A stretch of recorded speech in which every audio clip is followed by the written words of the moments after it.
Tradicionalni hrvatski bal u park hotelu Schönbrunn nije samo bal Hrvata u Beču, već i bal različitih kultura i jezika. Posebna tema ovogodišnje zabave bila je multietnička Slavonija, a uz gradišćanske Hrvate i naše iseljenike u austrijskoj metropoli bal je okupio mnogobrojne goste. Prenosimo prilog kolegice Angelike Marijel s ORF-a. Posjet je dobar, vrijeme je, hvala Bogu, držalo i nikakva epidemija i snijeg nije došao. Dakle, iz tog gledišta moram reći da sam jako zadovoljan. To organizatori moraju biti, a s blizu 1200 pohodnikov bilanciraju i letošnji bal jako pozitivno. A da su gosti od samoga početka dobro raspoloženi, zato se letos kot prvi skrbu Poljanci, ki otvoru široku paletu muzičkoga programa.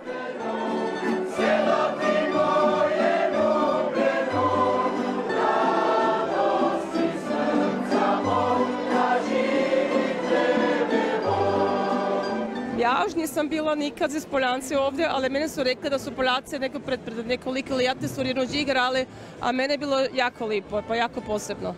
Mi smo pred 25 leti, mislim da smo Rinođ ovdje bal otvorili, a sad tako dugo nismo bili ovdje, a kad sam sad opet došla, ko se ovo scena novo restauriralo, već azma narijadno lipuaga.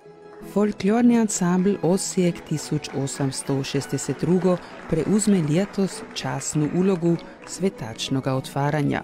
Gosti iz Slavonije oblikuju otvaranje s novom koreografijom svih narodov, ki su živjeli i živu još danas u Slavoniji i su se s tim naslonili na geslo letošnjega bala Multietnička Slavonija u goste višejezičnom Beču.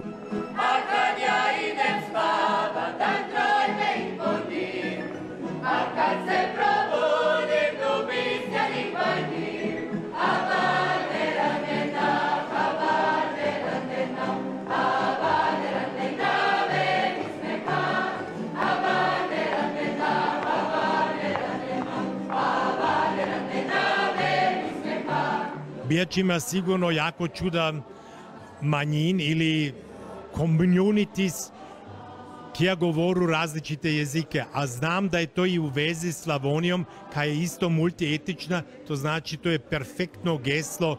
Pa činjenica je statistički ima skoro 2 miliona ljudi, puno naroda živi, to se vidi na ulicama i ja mislim da je Beč jedan od najboljih gradova za život, što je već odavno poznato. Letošnjim geslom kanu s jedne strane povezati ovu multietičnost sa Slavonijom, u kojoj stoljeća dugo živu različni narodi, kot na primjer Hrvati, Srbi, Slovaki, Čehi, Rusini ili Nimci, a s druge strane spojiti i određene kontakte na različni područji. Mi gradišćanski Hrvati u Beču smo jedan važan dio multietničnosti, ali ne samo naravno. Imamo i autohtone manjine i alohtone, dakle novodošljake. Zato i mislimo da smo s ovim balom jedna od najvećih integrativnih priroda na tlu Beča. Lijepo je, prelijepo je. Prvi put sam, pa je nešto sasvim drugčije za mene. Mogli smo pokazati da mi postojimo, da smo mi Šokadija, naš ponos prema Hrvatskoj i Slavoniji. Hrvatski bal u plemeniti prostorija legendarnoga park hotela Schönbrunn je i po 72 leti svenek na nović doživljaj posebne vrsti.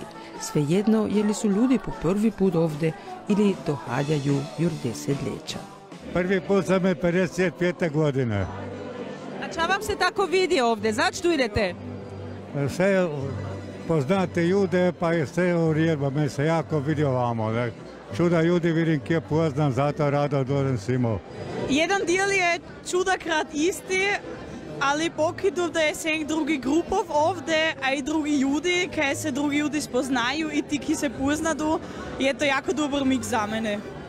Pravo da i letošnja priredba opet pokriva 4 glavne stupe, na ki je građen bal: diplomacija, gospodarstvo, kultura i politika. To se kaže i kod gostov. Mora se reći da je ovo predivan bal.